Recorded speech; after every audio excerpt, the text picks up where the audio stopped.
Assalamualaikum warahmatullahi wabarakatuh. Perkenalkan, nama saya Mutia Anggrani, NPM 20.0019. Baiklah, di sini saya akan menjelaskan tugas 4 surveillance kesehatan masyarakat. Yang mana pada soal yang pertama yaitu mengemukakan, menjelaskan, dan memberikan contoh metode pengumpulan data non-rutin.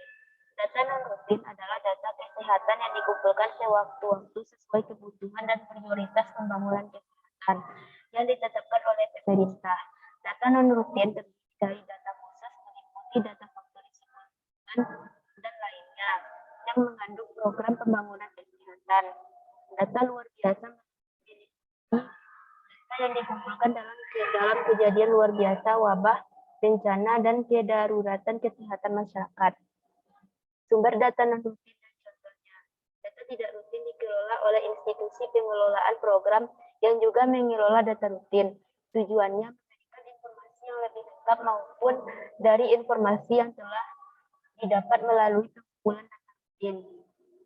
Contohnya dilakukan untuk melihat kualitas pelayanan, proses pelayanan kegiatan, tujuannya untuk melihat intervensi yang lebih spesifik. Metode pengumpulan data non-rutin dan contohnya. Survei berbasis masyarakat, contohnya ialah sensus. Survei nasional, contohnya Rikenas, Susenas, SDKI, dan Sukenas. Sampel, contohnya rapid survei, dan sebagainya. Kemudian soal yang nomor 2 yaitu mengemukakan dan menjelaskan dan memberikan contoh pemanfaatan data hasil survei sebagai pengumpulan data rutin. Pemanfaatan data hasil survei sebagai pengumpulan data rutin dalam surveillance data dikumpulkan melalui sistem pelaporan yang ada berdasarkan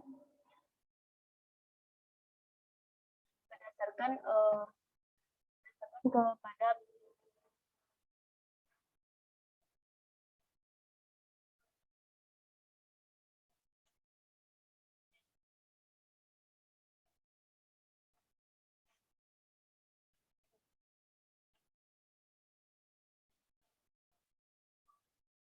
berdasarkan keperluannya. Data primer dikumpulkan secara langsung dari penderita di lokasi dan sarana kejadian masyarakat.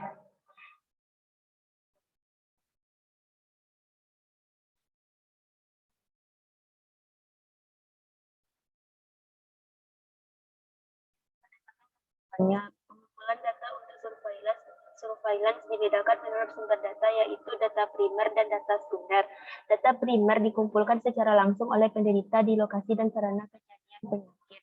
Data sekunder dikumpulkan dari sumber data laporan rutin yang ada atau sumber khusus tambahan lain sesuai variabel yang diperlukan.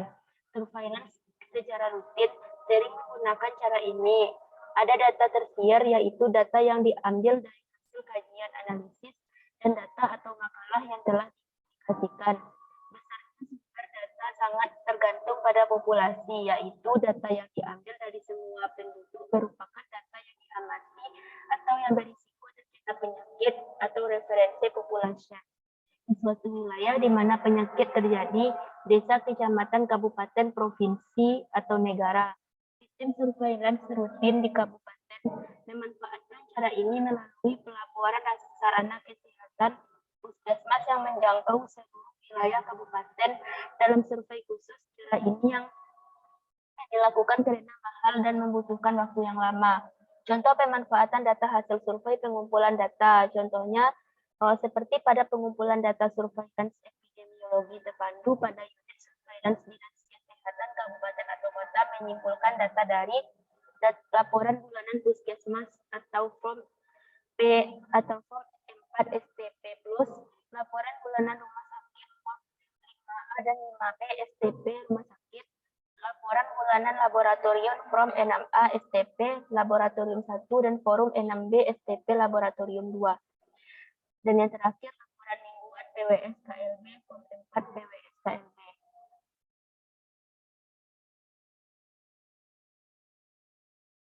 Dan yang soal yang terakhir yaitu mengemukakan, menjelaskan, serta memberikan contoh mengenai survei nasional yang dilakukan di Indonesia. Metode survei merupakan salah satu sumber data normatif, di mana survei merupakan pencatatan terhadap penduduk. Survei nasional yang sering dilakukan di Indonesia, yaitu survei kesehatan rumah tangga. Survei kesehatan rumah tangga merupakan pengkajian terhadap rumah tangga dengan pemilihan sampel yang dilakukan secara gabungan antara metode acak atau Ramdan dengan metode pemilihan kriteria tertentu atau purposive. Survei ini bertujuan untuk meninjau berbagai aspek kesehatan dan dari ranah keluarga seperti angka mobilitas, perilaku, dan pengeluaran keluarga yang masalah kesehatan. Contohnya survei tentang PHBS dalam kehidupan rumah tangga dalam masyarakat. Kemudian ada survei kesehatan nasional atau Survenas. Adalah penggabungan dari STRT, yaitu adanya pengintegrasian secara terpusat dari SKRT dengan Susenas.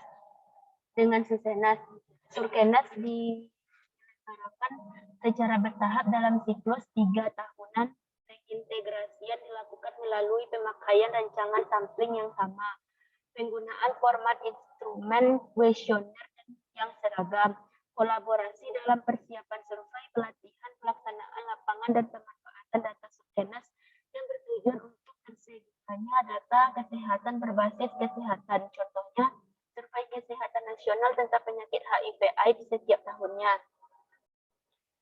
Kemudian survei pengguna pelayanan kesehatan. Survei pengguna pelayanan kesehatan atau survei pemakai adalah alat atau instrumen yang digunakan. Survei pengguna persepsi dari sebagian masyarakat yang menggunakan pelayanan kesehatan. Survei ini bertujuan untuk mengetahui tingkat kepuasan konsumen terhadap pelayanan kesehatan yang diterimanya, bertujuan untuk mengetahui tingkat kepuasan konsumen terhadap pelayanan kesehatan yang diterimanya dari persepsi konsumen terhadap mutu pelayanan tersebut. Contoh survei terhadap pasien puskesmas atau rumah sakit terkait pelayanan di rumah sakit atau puskesmas yang bersangkutan.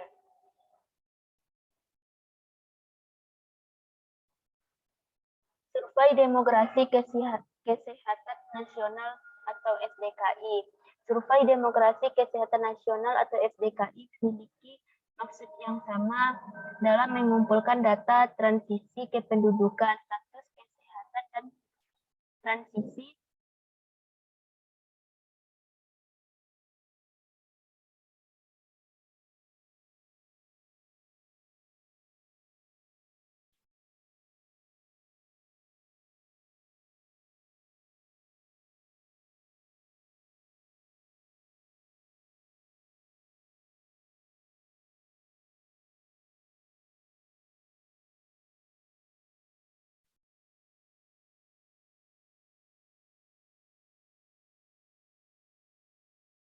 yang bertujuan mengumpulkan data transisi kependudukan, status kesehatan, dan transisi sosial secara periodik dalam suatu kurun waktu tertentu. Data yang dikumpulkan dalam survei demografik yaitu data demografis, data dasar, dan data kesehatan lainnya. Faktor risiko penyakit menular dan tidak menular, serta data pemanfaatan layanan kesehatan. Surveillance demografik menjadi salah satu sumber data normatif karena dengan adanya pemantauan terhadap surveillance demografik pada wilayah tertentu dapat diketahui masalah kesehatan yang terjadi sewaktu-waktu. Tanpa upaya kesehatan dapat dirumuskan sebagai penurunnya angka kesakitan seperti lamanya terjadinya masalah kesehatan atau menurunnya fasilitas seperti turunnya total fertility rate. Contohnya yaitu Fakultas Kedokteran UGM bekerjasama dengan pemerintah pada tahun 2014 untuk melaksanakan surveillance demografik di wilayah Kabupaten Sleman untuk menghitung angka kesakitan akibat penyakit menular TBC. Dan yang terakhir ada survei sosial ekonomi nasional atau Susenas atau survei sosial ekonomi nasional adalah survei yang dilakukan untuk melihat keadaan sosial, menghitung dan membandingkan keadaan sosial dan ekonomi di Indonesia dari tahun ke tahunnya. Dengan survei ini diharapkan dapat meningkatkan keadaan atau status sosial masyarakat dan meningkatkan kondisi ekonomi sehingga menimbulkan sosial ekonomi yang lebih baik di Indonesia. Contohnya yaitu survei sosial ekonomi yang dilakukan di Indonesia untuk menunjukkan keadaan sosial ekonomi secara nasional. Baiklah, sekian pemaparan jawaban dari saya. Saya ucapkan terima kasih. Wassalamualaikum warahmatullahi wabarakatuh.